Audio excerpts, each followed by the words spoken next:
नमस्ते दोस्तों, आपका मेरे यूट्यूब चैनल लिलीफाई नॉलेज में फिर से एक बार स्वागत है।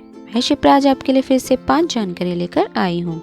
पहला, दोस्तों आपने एक सिलेंडर वाला रिवॉल्वर तो देखा होगा, पर क्या आपने जोसेफ एनॉय का 8 सिलेंडर 48 शॉट परक्यूशन रिवॉल्वर के बारे में सुना है? एनॉय रिवॉल्वर इंग्लैंड के मिडलसेक्स के जोसेफ एनॉय द्वारा पेटेंट कराया गया एक डिज़ाइन था, जिसे 1855 में ब्रिटिश पेटेंट नंबर 1359 प्राप्त हुआ था। मूल रिवॉल्वर 1845 में चार्ल्स ऑसबर्न द्वारा बनाई गई एक संक्रमणकालीन रिवॉल्वर डिज़ाइन पर आधारित थी। एनॉय के डिज़ाइन का अभिनव हिस्सा यौगिक था।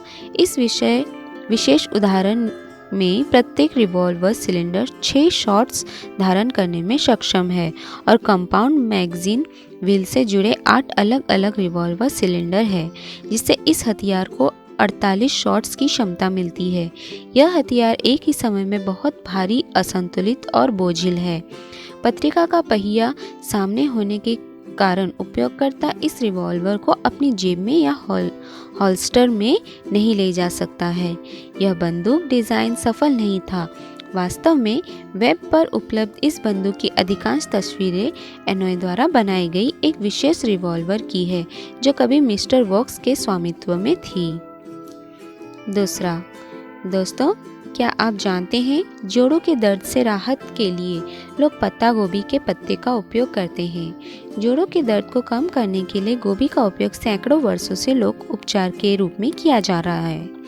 यह विटामिन और फाइटोन्यूट्रिएंट्स के साथ साथ एंथोसायनिन और ग्लूटामाइन में उच्च है। दोनों में एंटी इन्फ्लेमेटरी गुण होते हैं। पत्ता गोभी के पत्ते अगर लाल हो तो काफ़ी अच्छा है। इसके एक पत्ते को काट ले और रोलिंग पिन की सहायता से इसे कुचलिए। पत्ता गोभी के पत्तों को पन्नी में लपेटें और कुछ मिनट के लिए ओवन में रख दें ताकि वे गर्म हो जाए और पत्तियों को लचीला बना दें। गोभी के गर्म पत्तों को दर्द वाले जोड़ों के चारों ओर तब तक रखें जब तक कि वह पूरी तरह से पत्तियों से ढक न जाए। गर्माहट को रोकने के लिए ऊपर से पोल्टिस को प्लास्टिक रैप या एल्युमिनियम फॉयल से ढक दें। पत्ता गोभी के पत्तों को जोड़ों के चारों ओर लपेटकर कम से कम 1 घंटे के लिए छोड़ दें। यदि संभव हो तो पूरी रात रहने दें और सुबह खोल दें। उम्मीद है आप प्रभावित जोड़ों में दर्द कम महसूस करेंगे। यदि आपको दर्द में कुछ राहत मिली तो मुझे कमेंट बॉक्स में ज़रूर बताइए। तीसरा, दोस्तों ब्राज़ील की जेलों में कैदी पढ़कर सजा कम करते हैं। इस कार्यक्रम को रिडेम्पशन थ्रू रीडिंग कहा जाता है और प्रतिवर्ष उनकी सजा से 48 दिनों की अनुमति देता है। अब यहाँ एक उपन्यास विचार है। जेल की भीड़भाड़ को हल करने, साक्षरता को बढ़ावा देने और कैदियों को सशक्त बनाने का एक तरीका। कैदियों को पढ़कर सजा को छोटा करने का मौका दे। इस कार्यक्रम का विस्तार ब्राज़ील की 4 संघीय जेलों में देश के कुछ सबसे कुख्यात अपराधियों को रखने वाले कुछ कैदियों तक किया जाएगा। राइटर्स के अनुसार एक विशेष पैनल यह निर्धारित करेगा कि कौन से कैदी भाग लेने के योग्य है।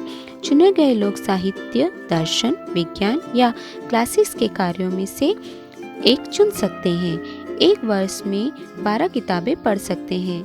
ग्रेड स्कूल से फ्लैशबैक, प्रत्येक पुस्तक को पढ़ने और एक निबंध लिखने के लिए उनके पास 4 सप्ताह का समय होगा। दोस्तों यह एक अच्छी पहल है।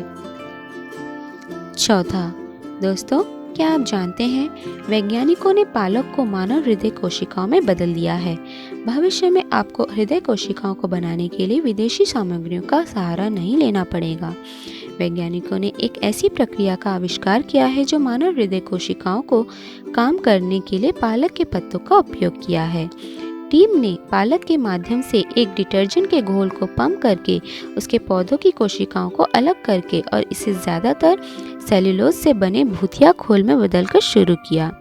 उसके बाद उन्होंने शेष संरचना पर हृदय कोशिकाओं को सुसंस्कृत किया। परिणाम हृदय के ऊतकों के विकास के लिए एक सुरक्षित और संभावित रूप से आदर्श बिस्तर है।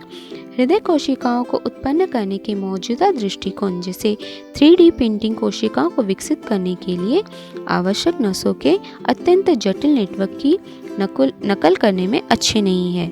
पालक में पहले से ही ऐसा है ना दोस्तों ये खास। पांचवा, दोस्तों क्या आप एबन बायर्स के बारे में जानते हैं? एबन बायर्स की शिक्षा सेंट पॉल स्कूल और कॉलेज में हुई, जहां उन्होंने एक खिलाड़ी के रूप में ख्याति अर्जित की। वह 1902 और 1903 में उप विजेता होने के बाद 1906 के यूएस एमेच्योर गोल्फ चैंपियन थे। 1927 में बेयर्स ने रेलवे स्लीपिंग बर्थ से गिरकर अपना हाथ घायल कर लिया। लगातार दर्द के लिए एक डॉक्टर से सुझाव दिया। रेडियोथोर का एक पैटर्न दवा द्वारा निर्मित विलियम जावेद बेली एक हार्वर्ड यूनिवर्सिटी ड्रॉप आउट था, जिसने झूठा दावा किया कि वह दवा का डॉक्टर है और रेडियोथोर की बिक्री से समृद्ध हो गया था। पानी में रेडियम का एक समाधान, जिसका उसने दावा किया कि अंतःस्रावी तंत्र को उत्तेजित करता है। बायर्स ने प्रतिदिन रेडियोथोर को कई खुराकें लेना शुरू कर दिया, यह विश्वास करते हुए कि इससे उन्हें टोन अप भावना मिली। लेकिन अक्टूबर 1930 में लगभग 1400 खुराक लेने के बाद बंद हो गया। जब वह प्रभाव फीका पड़ गया, उसका वजन कम हो गया और सिर में दर्द होने लगा और उसके दांत गिरने लगे। 1931 में बायर्स ने वकील को गवाही दी, पर उस समय उनके पूरे ऊपरी जबड़े, दो सामने के दांतों को छोड़कर और निचले जबड़े को हटा दिया गया था और उसके शरीर की सभी शेष हड्डी के ऊतक विघटित हो रहे थे और वास्तव में उसकी खोपड़ी में छेद बन रहे थे। 31 मार्च 1932 को उनकी मृत्यु हो गई। है ना दोस्तों ये दुखद घटना। तो दोस्तों आज की दी हुई जानकारी आपको कैसी लगी मुझे कमेंट बॉक्स पर ज़रूर बताइए और मेरे इस वीडियो को लाइक शेयर और सब्सक्राइब करना ना भूलिए। Thank you.